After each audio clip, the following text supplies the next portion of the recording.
Cette émission vous est présentée par CIH Bank.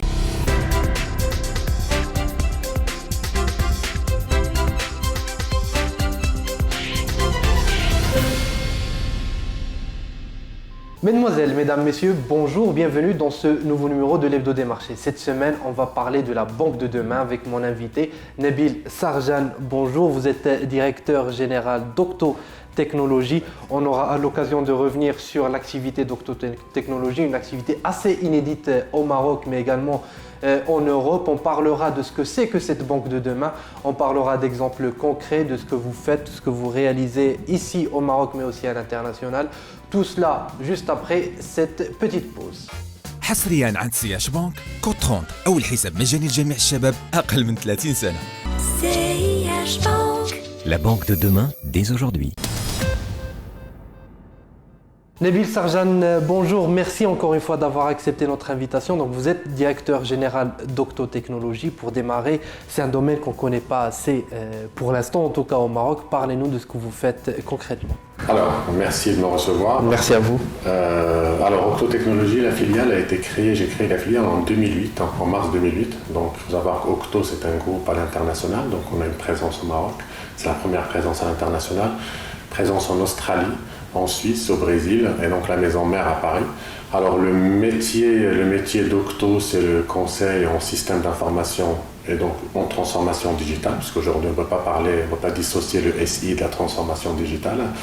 On accompagne depuis 2008 les grands comptes marocains, donc les grandes banques, opérateurs télécoms, assurances, crédit à la consommation, quelques acteurs du service public marocain sur différentes problématiques allant de la stratégie SI, du schéma directeur, schéma d'évolution, jusqu'à l'industrialisation des pratiques, que ce soit de développement, de production, de mise en place de stratégies produits, l'ergonomie. Vous avez dit qu'il y a aujourd'hui un accompagnement que vous faites avec les entreprises du secteur.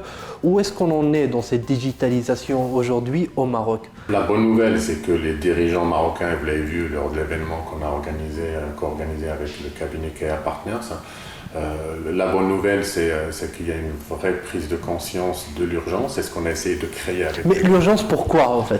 L'urgence parce qu'en fait aujourd'hui, ce que je disais lors de l'événement, c'est que la question n'est pas est-ce que ces services-là vont être disruptés ou pas.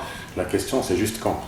Donc en fait, c'est une question de survie. C'est pas un luxe que d'aller vers la digitalisation. On l'a vécu avec un buzzword, on le vit encore avec le buzzword au Maroc, où la digitalisation elle était cantonnée à des choses autour du réseau social, autour du collaboratif, très souvent basées sur les outils et non pas sur le capital humain.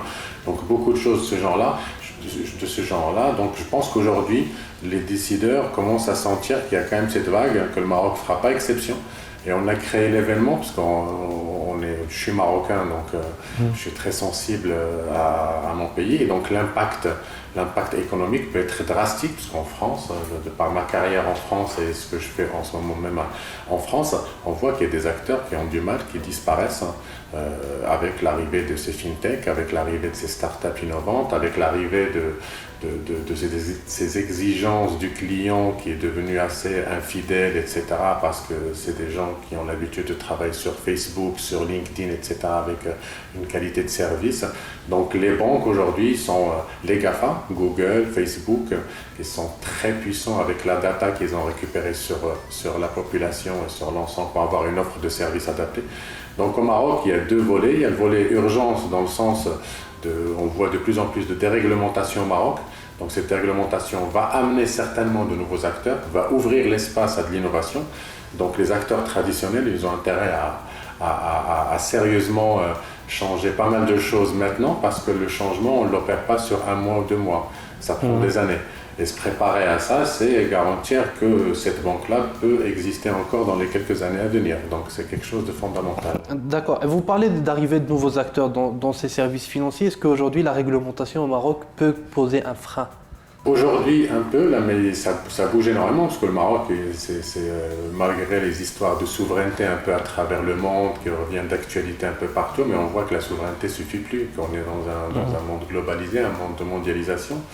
Donc on ne fait plus la loi tout seul parce que juste on a des frontières. Donc la réglementation va arriver. D'ailleurs la preuve c'est qu'il y c'est en cours la réglementation sur les organismes de paiement, ce qui va énormément chambouler les pratiques autour de ça. Donc ça va impacter directement les banques, ça va impacter les gens du crédit à la consommation, ça va impacter les gens type les organismes de paiement spécialisés, oui. CMI, etc.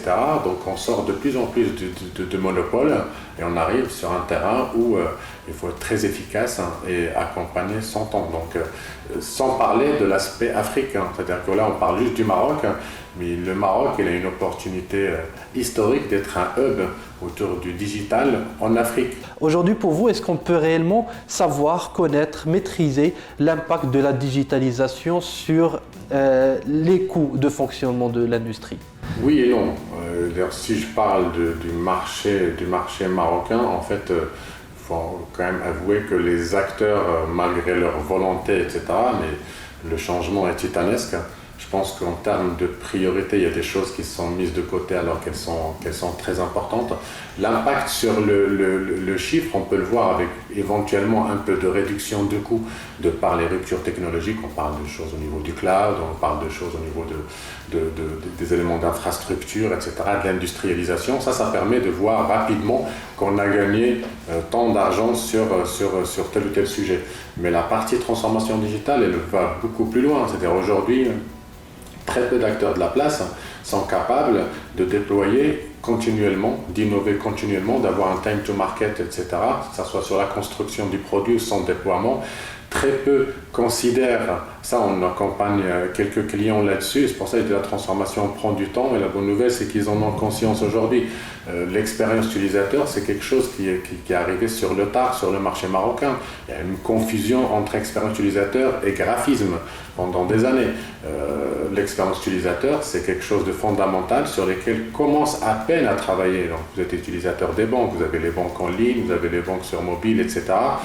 Cette expérience utilisateur, elle est tellement vue d'un point de vue esthétique qu'un point de vue productivité du client. Parce qu'en fait, aujourd'hui, il y a encore très peu de réflexes sur aller chercher l'information, le feedback du client et construire le produit ou co-construire le produit avec lui. On fait dans un coin fermé et on le sort en espérant que ça trouve son succès. Ça fait qu'il y a des investissements importants qui sont faits à tort parce qu'en fait ça ne sert pas à grand chose puisqu'on estime qu'entre 60 et 70% des fonctionnalités déployées ne sont pas utilisées. Donc c'est du pur gaspillage.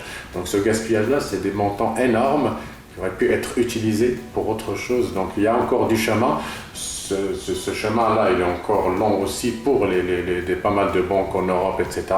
Mais ils ont un cran d'avance parce que ça a été très pris au sérieux vu le marché concurrentiel et vu les exigences des consommateurs. Vous avez parlé de la transformation réussie lorsque le top management met la main à la pâte. Est-ce qu'il y a d'autres prérequis nécessaires? Est-ce que par exemple la taille constitue un frein pour la transformation? Plus on est gros, plus on a un historique, plus la tâche est compliquée, ça c'est évident. Plus on est petit, plus on a la main sur le changement. C'est-à-dire dans les grosses structures qu'on accompagne, on accompagne des grosses banques en France, que ce soit sur pas mal de sujets, la BNP, la Société Générale, la plus grande banque au Brésil, AMP, une des plus grosses banques en Australie, etc. En fait, on accompagne pas mal de banques et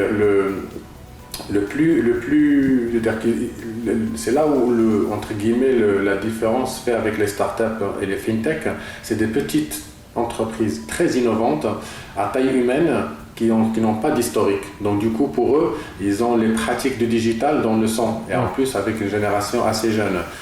Donc c'est ça qui crée le fossé aussi avec les acteurs traditionnels. Réussir une transformation sur ces grands comptes en tout cas, ce qu'on a toujours mis en place, sur ce qu'on préconise, c'est toujours un board pour des gens qui ont la légitimité et qui accompagnent ce changement. Et un board avec des gens qui ont vraiment une légitimité au sein de l'entreprise. Puisqu'il faut vraiment avoir cet impact sur les gens pour pouvoir sortir les gens de leur zone de confort, comme on appelle nous, et les amener, parce qu'il y a les amener vers un terrain où il y a de l'apprentissage. On essaie de pousser vers un peu le concept d'entreprise apprenante. Aujourd'hui au Maroc, le droit de l'erreur, il est encore très peu présent. Et le droit à l'erreur, c'est quelque chose d'indispensable dans l'apprentissage. On ne peut pas blâmer, on peut faire un feedback en disant ça tu n'as pas fait, ça n'a pas marché, etc. mais sans qu'il y ait des conséquences. C'est-à-dire de dire voilà la prochaine fois j'attends ceci, cela. Donc c'est des choses de bon sens Et aujourd'hui, on est plutôt dans des... en tout cas au Maroc, il y a pas mal de choses à changer au niveau de cet état d'esprit, au niveau de la culture, au niveau du management, les pratiques managériales plutôt, pour créer cette confiance et créer cet espace, parce que quand on est gros, il y a aussi du potentiel, mais il faut savoir en tirer profit. Très bien. Alors, je rappelle que vous avez organisé un événement le vendredi dernier pour parler donc de cette transformation digitale des services financiers au Maroc. Octo Technologies, c'est vraiment une base de données très importante en documentation. Si ce type de sujet vous intéresse, donc vous pouvez aller sur leur site web pour voir ça. Et donc, je voudrais profiter de l'occasion pour signaler qu'on est à la recherche de talents, donc les talents marocains. Ils peuvent aller sur le site Octo, www.octo.com. Il y a énormément d'offres d'emploi. Voilà, cette dynamique aussi passe par l'humain et donc on a envie davantage de valoriser les acteurs marocains plus que d'aller à la pêche. Voilà, mesdames, messieurs, c'était Nabil Sarjan, il est directeur général d'Octo Technologies au Maroc. C'était notre invité aujourd'hui pour parler de la banque de demain. Quant à moi, il ne me reste plus qu'à vous souhaiter un très bon début de semaine. Je vous donne rendez-vous le lundi prochain à la même heure pour un nouveau numéro de l'Hebdo des marchés. Merci.